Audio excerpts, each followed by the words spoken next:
السلام عليكم ورحمة الله وبركاته. የተወደዳችሁ የኑር ሁሴን የተውሂዱ ሙነሺዱ እንደምናችሁ። እንግዲህ ሶላተል ጁምዓ ባለፈው ቤተል ተቅዋ መስጂድ ነበር። አሁን ደግሞ ቤተል ሆኖ አቡበከር ስዲቅ መድረሳና መስጂድና መድረሳ አቡበከር ስዲቅ የሚባል እና በሁለተኛው ረከዓ ማብራት ጠፍቶብን በሁለተኛው ረከዓ ኢያከ ነዕቡዱ ወኢያከ ነስተዒን ካለ በኋላ ጠፋብንና እንግዲህ እርስ በርሳችን እየተደማመጥን እንትን ያለው የሰገድነው እንዲህ ያጋጥማል።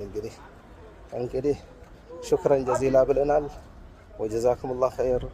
ዒባዳ ማለት ጁምዓ ረመዳን ጁምዓ ሳይሆን ዒባዳ ማለት እድሜያችንን ልክ ነው ለአላህ ዒባዳ ማድረግ ያለብን እያልኩኝ ኢንሻአላህ ያው ወደ አስፋልቱ እየገባ ሆነ ወደ መኪና አይተን ለመሻገር ሹክረን ብለናል። ወሰላም አለይኩም ወራህመቱላሂ ወበረካቱሁ። ፎሎ አድርጉ።